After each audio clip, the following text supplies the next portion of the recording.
Welcome to week 4. We are quarter of the way done. Not even actually a little past quarter past the one done. Well, today we're continuing with basically the select part of SQL. We're going to hit. It's actually a really interesting topic, depending on what you consider interesting, I guess. We're going to be talking about something called aggregates. Aggregates are basically functions built into SQL to let you summarize information. Again, how many people here have used a spreadsheet? How many of you actually use spreadsheet to add things up or to figure out averages or to calculate totals or find derivatives and stuff like that? You can do the same thing in SQL at the source of the data.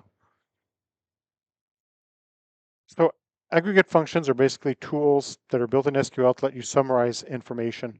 Normally, I'll go through the most common ones so you can see what they are.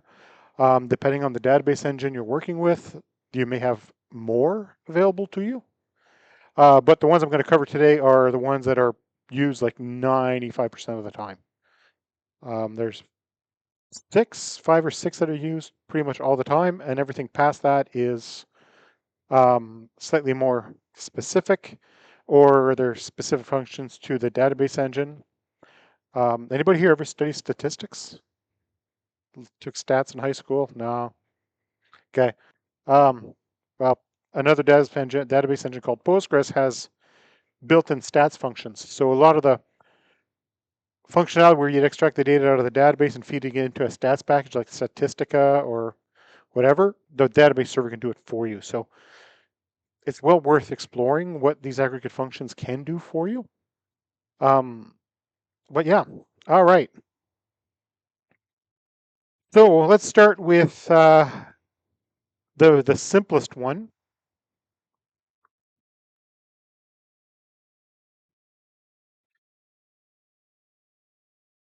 And I should tell it to use world. So that's the one we're going to use.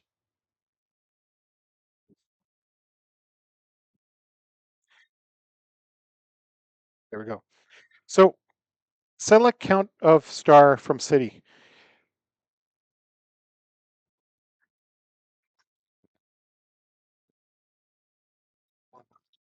Just counts the rows.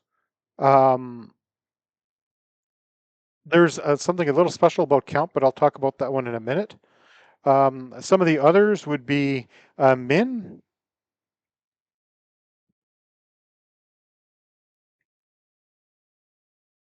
And I don't really need the prefix on this. Let's take that off.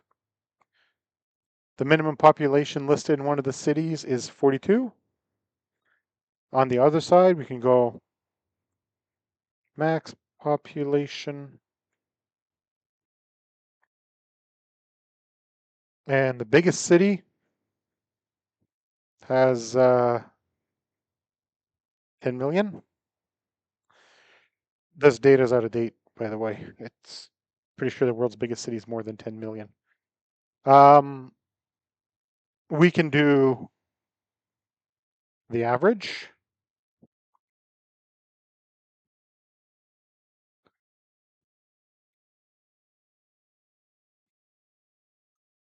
Which is that's basically if you take all, you know how you figure out an average, right? You add it all up and then you divide it by the number of rows. So in theory, I could go, the last one is this.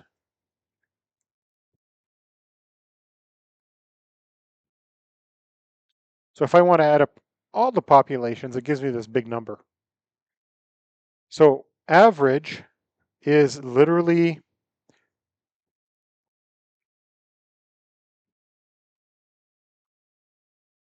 the sum divided by the count, or you actually do, the average function. Now, of course, you can work with where statements, whatever. However, I do want to highlight something specific about the count.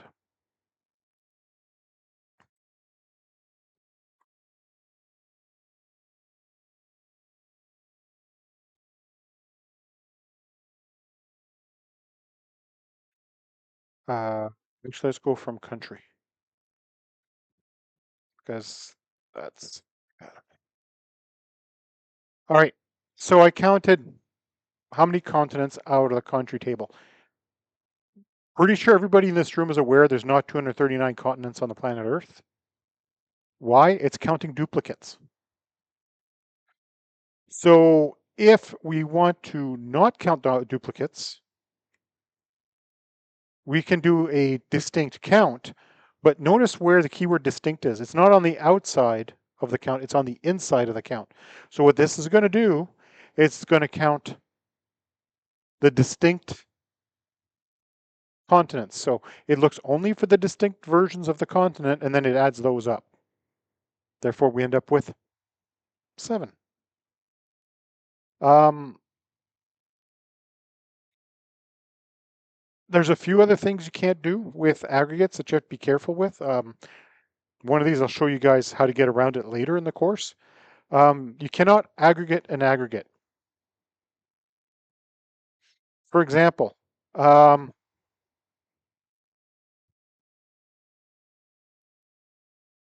the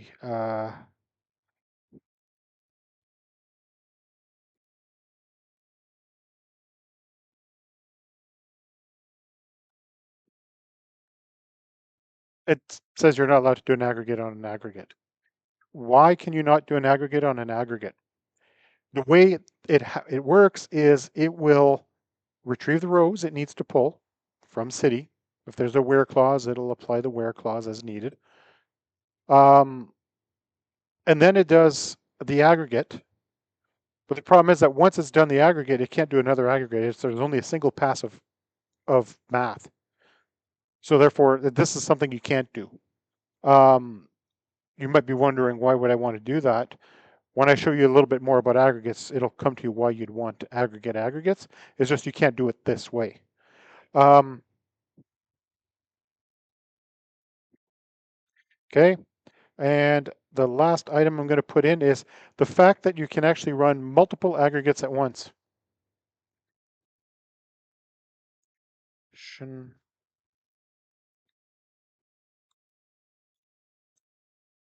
Copy, paste, max and average from city.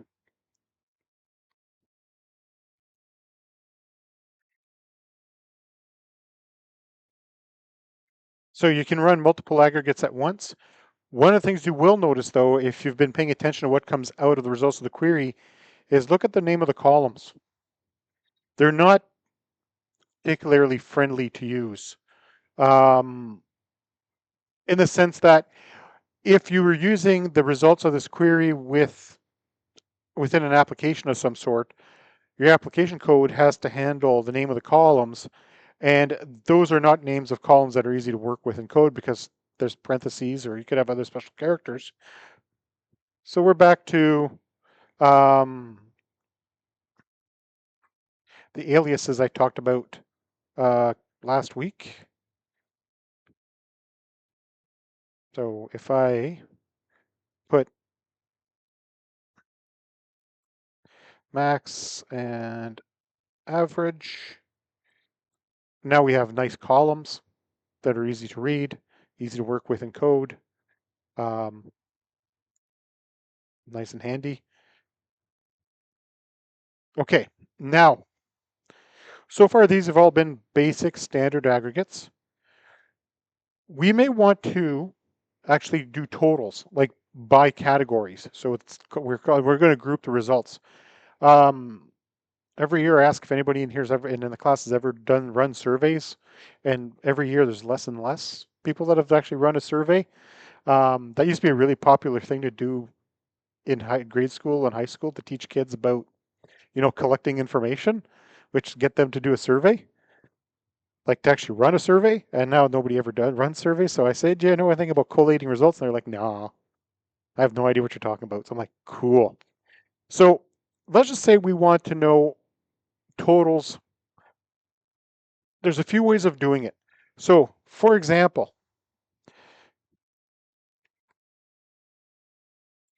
uh, the count of stars from countries where continent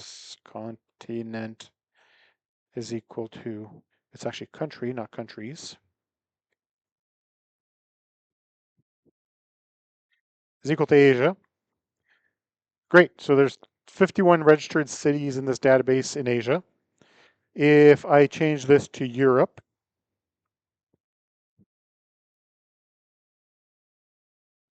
we have 46 in Europe. So yeah, 51 in Asia, 46 in Europe, et cetera, et cetera. So cool, I can get my totals.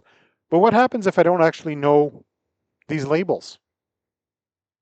In other words, maybe there's more than just seven. Well, there's only seven continents, but let's say we're working with a larger data set where we want to aggregate by specific countries, or we want to aggregate by um, regions, like a province or a state or whatever.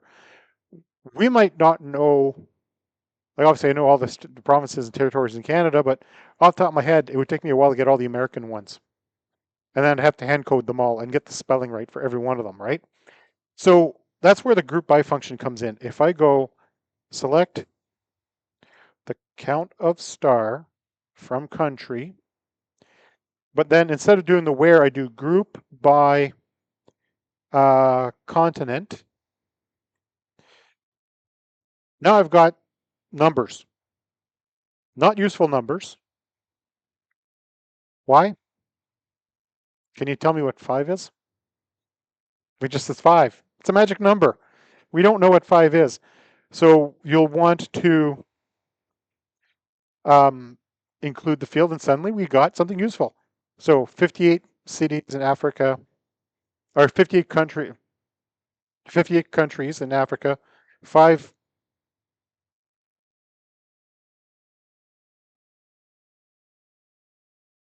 That's interesting. Hang on. What the hell am I doing? Select star. Let's go with Antarctica.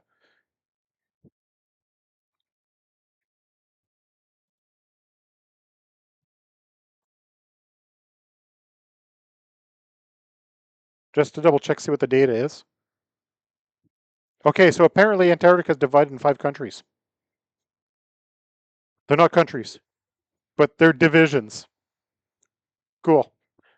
All right, that was cool. I really expected to only get one out of Antarctica. That's kind of nifty.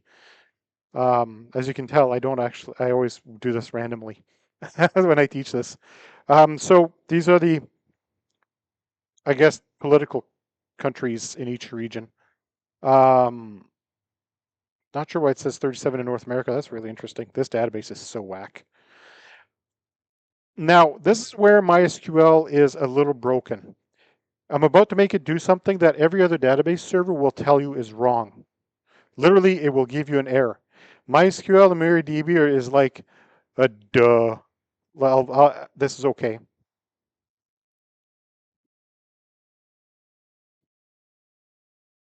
We know there's 239 entries in the country database. So why is it picking only North America?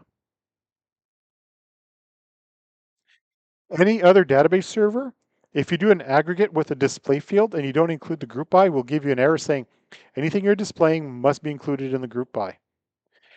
MySQL and MariaDB goes, bro, I got your back. Here's some data.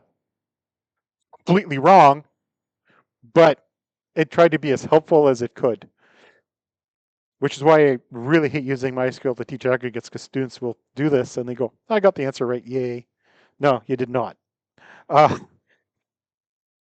because realistically, this is useless. What it does is it grabs the very first value in the display, so the very first entry for continent it finds, and uses that to add everything up. Again, it's useless. So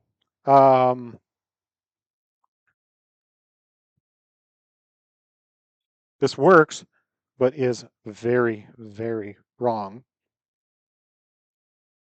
All right, so essentially we can go, I just need to pull out all the columns again out of countries. Star from country. A continent, region.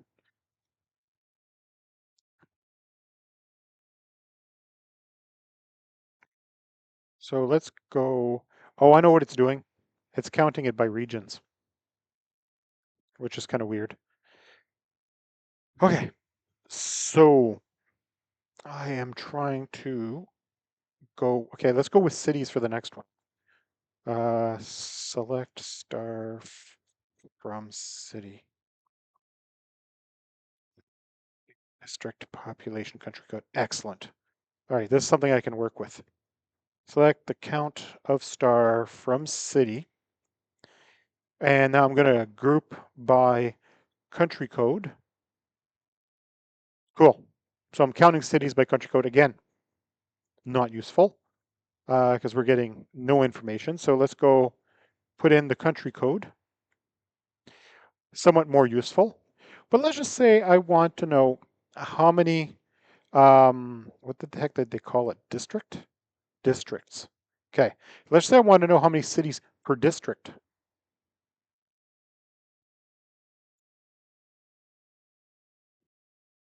Again, I'm going to run this and it's going to go, cool. Except it's completely useless because you need to include everything you're going to display in the group by. So now you can see that it's added up by the country code and then added by the district, and it gives you a total. The way this database is set up, there's not a lot per district. So if we were going to apply this to Canada, let's go see if we get to Canada here. So there's Alberta, British Columbia, Manitoba, 27 for Ontario, 5, 2, right? So kind of nifty. So one more thing you can do at this point, if you want, is you can actually sort on the results of the aggregate. So let's just say we want to take this again, and then, but what we want to do is,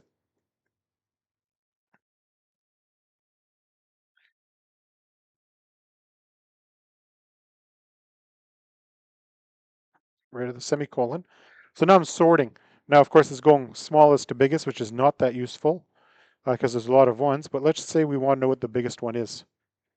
So apparently the England division of Great Britain has the most cities, followed by Sao Paulo in Brazil, California in the US, 2 for India next, 1 for Pakistan, and then Germany. Um, so there's a lot you can do with the aggregates to make the information useful. Again, this is something that in theory you could write in your own code, Python, PHP, C#, whatever, Java, if you had to. But the amount of code you'd have to write to do this is pretty wild, right? You'd have to retrieve the records.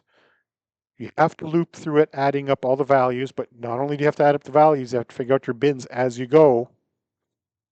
Then you're done. So you're going to loop through the results of that again to sort it. It's a lot of code. Or you write a single line of SQL that magically just does it for you. So the most complicated part that most people need to remember about aggregates is literally um, remembering to include stuff in the group by. If you don't include stuff in the group by, your numbers are going to be wrong.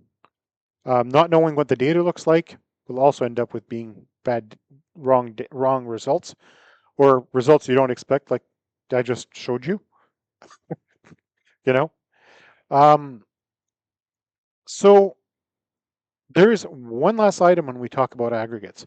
So last week I talked about where clauses. You vaguely remember where clauses? We use those to filter out our results. I did it up here where I added up by continent by specifying each continent manually. Gross. Doing like that. That's a where clause where we filter the results before we display them. or before we do the aggregate. So essentially, we take the data out of the database, we grab the ones we actually want, and then we do whatever we want to do with it. But now let's just say I want to know data based on the results of the aggregate. Problem is you can't include the aggregate function in the where clause. I'll demonstrate that just for shits and giggles.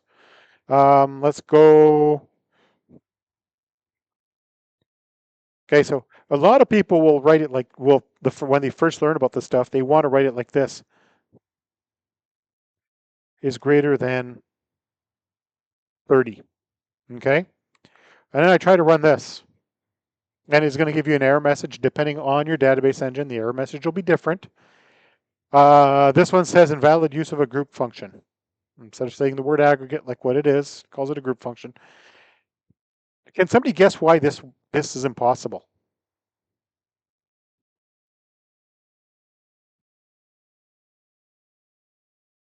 Based on what I just described.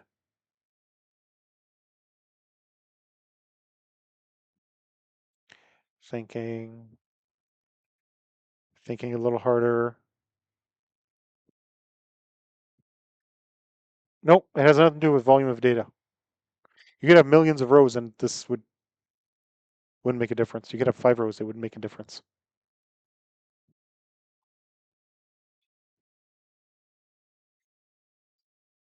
Nope. Well, you absolutely can, but that's not it. Why does it not work? Is because, nope,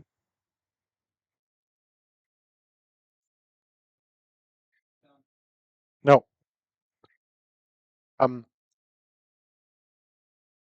when I described it with the where clause is used to filter the records you're going to operate against. Therefore, have we done the math yet?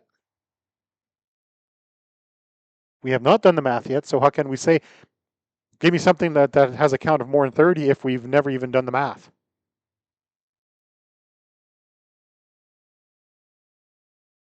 Think about it for a second, right? We're saying, hey, I want you to add things up, but I only want you to add things up where the total is 30. That's exactly what we just asked it to do, right? So I want you to take all the records, but only show me the ones that the total is greater than 30, but you're not allowed to do the math yet. That's what I'm going to show you now. So if we want to do this, SQL has a special function, a special operator called having. Having is like where, except it happens after the math. So if I go, and I don't have my group by, so now it's a totally useless query, right? Group by continent. Let's try that again. And now we have our 4 continents that have 30 or more entries. I could have used this for city or whatever. Now, um,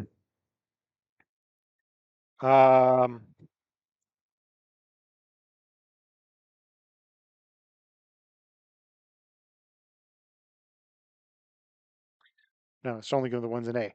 All right. So let me explain to you what's happening. We are going to select an aggregate. We're going to pull the data from country, but I only want the rows where the continent starts with A. I'm going to group it by.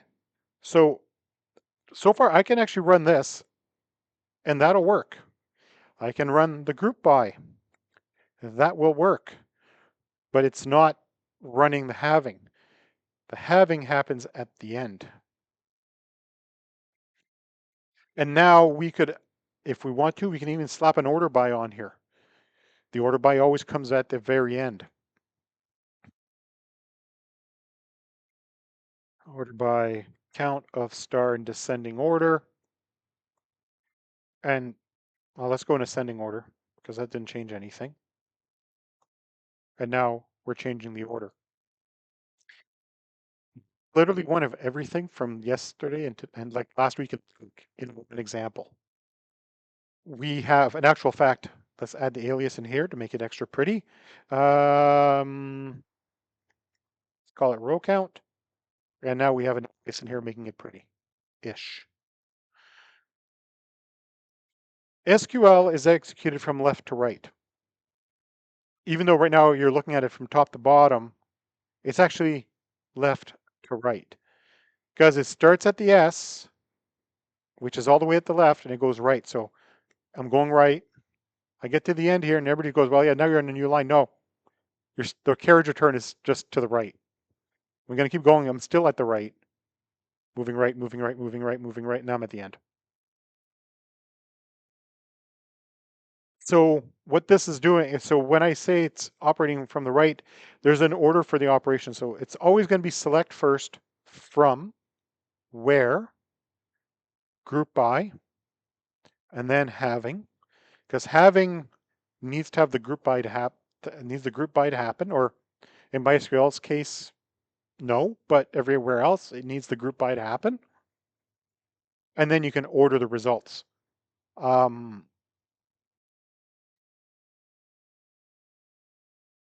Yeah, that's a major part. Now, mind you, you can do multiple havings, just like you can have multiple entries in the where clause. Like, I could go where content like A and something else. I'd be eliminating myself right out of my examples if I go with any more detail, but you can do this and that, or this or that. You can do the same thing in having and do this or that.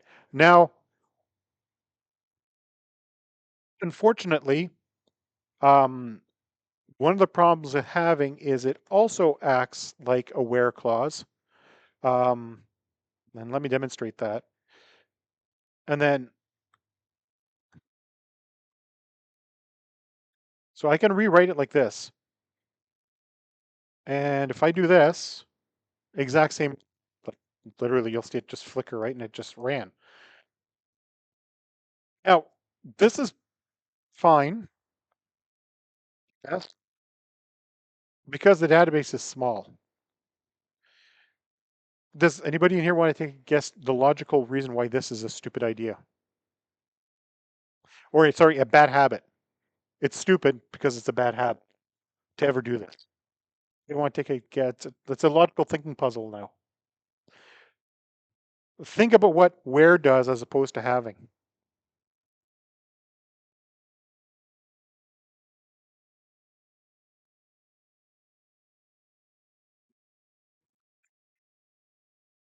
So the where clause filters the rows before the math happens, right? Which means we are only doing the math on the rows that we want to do math on. If instead we don't use the where clause and we include what should be in the where clause into the having, it's going to do the math on all the data and then go, oh, by the way, now that you spent the last 30 milliseconds, right? But pretend it's millions of rows of data. So the last several seconds working your little heart out, I only actually wanted these. I'm sure we've all experienced that where, you get told to do a big piece of work and they said, no, really all I wanted you to do is, you know, cut this one board, not build a whole doghouse. This is a bit what this is doing is it's basically doing the math on everything. So it's doing this. Um, Actually, it's doing this completely.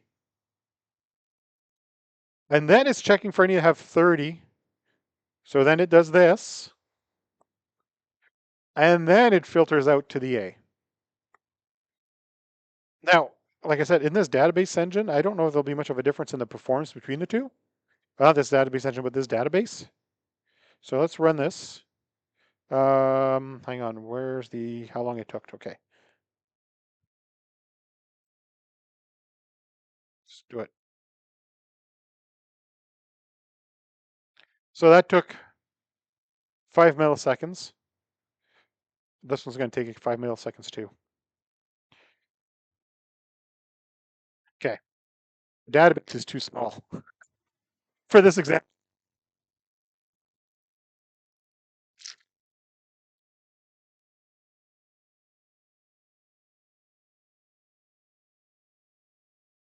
I think very previously. Oh, I did this already. I don't need to even think about it. Here you go. here you go. It's caching the results, so it makes pulling the data that much faster. Um, that's just unfortunate that I can't really demonstrate what that's doing. But trust me, if you were dealing with millions and millions of rows, um, this would make a significantly noticeable difference. Um, all right, so that's all the big parts of aggregates. I'm actually going to pull up the slides for a second because I want to make sure I didn't forget anything. Here we go. The second time you're going to see me pull up slides in this course. I think it might be like one of the last times I pull up slides in this course. I just want to make sure I didn't forget anything, even though I have a little script prepared. Okay. Yeah, aggregate functions. There's the common ones. Min, max with examples. There's the example of, do it continent by continent. Instead, doing it by group by. Okay, I did that. Talked about having. Yeah, that was it. Today's actually a short lecture. It's good. It gives me a chance actually to give you guys a bit of a heads up what's coming down the pipe next. Um, okay, so this week here, so that's the week of the 17th, which by the way, 17th is a holiday. Just it's a provincial holiday, not a federal holiday. So the college is closed on Monday the 17th, just so you know. There's no classes. It's family day. Great. Um, the, on this week, basically on that Thursday, it's going to suck for you guys because you have two tests with me. You're going to have your midterm on the 20th. So don't be late because you're not going to get extra time, right? This is my big hint for those that always come in 5 minutes, 5 to 10 minutes late. Don't be late, okay? Yes, I called you out in class. Don't be late because you're not going to get extra time because there obviously is another class coming in right behind us. Right after that, you're going to go to the lab and you're going to have your practical assessment. Um, the week of the 13th, I'll go over the practical assessment a bit more in detail of what to expect, but it's literally, um, actually, I'll be able to give you guys a sample. So, because I've got three, but there's only one section this semester, so I can give you one of the other ones as your practice. So you get a, but if you're going to create a table, modify the table, and then do a couple of queries, and you whatever. Now we're 15 minutes. You're going to submit an SQL file, and then you leave. Um, the the midterm, I'm waiting to see if it gets rescinded. Last time it was done online. Um, previous chair did not like online tests. This chair seems to be ambivalent about it, so we'll see what her opinion is. Um, it might be on paper, might not be on paper. Just putting it out there. Um, you guys have probably not experienced Scantron tests yet, so that's going to be interesting. It's on paper. Okay. Um, outside of that, that's it. So quick. This topic's actually pretty quick because we've gotten the worst of the things, like the worst of it out of the way. So, question right behind you. Yep. Yes, you. Because he was looking at me and I pointed right, and he looked at me. He went, "No, they're behind you."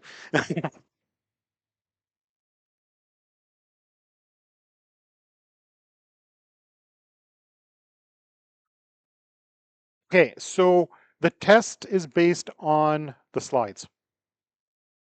Um, the slides. So the slides are your study material.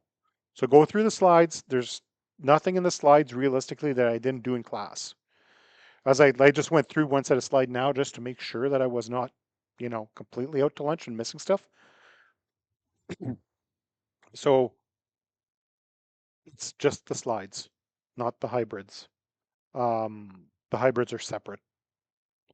Um, I will double check, make sure I'm not lying about that, but it's the slides. Okay. Whereas for the practical assessment, it was literally the labs. Do your labs, and you'll do fine. Yes. Unfortunately, yes. I say unfortunately because that's when I have you.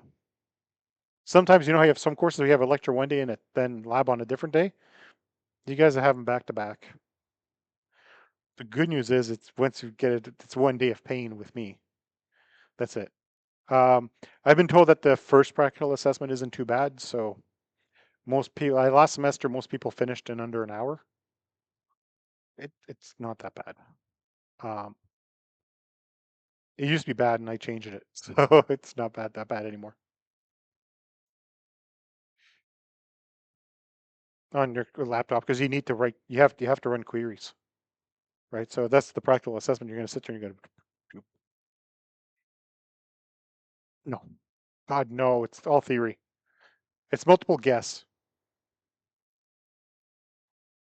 It's not multiple choice, multiple guess. Because there's always somebody in the class that goes, man, I shouldn't have been up till 4 a.m. playing LOL. Oh, it's gonna suck. Randomly pick numbers.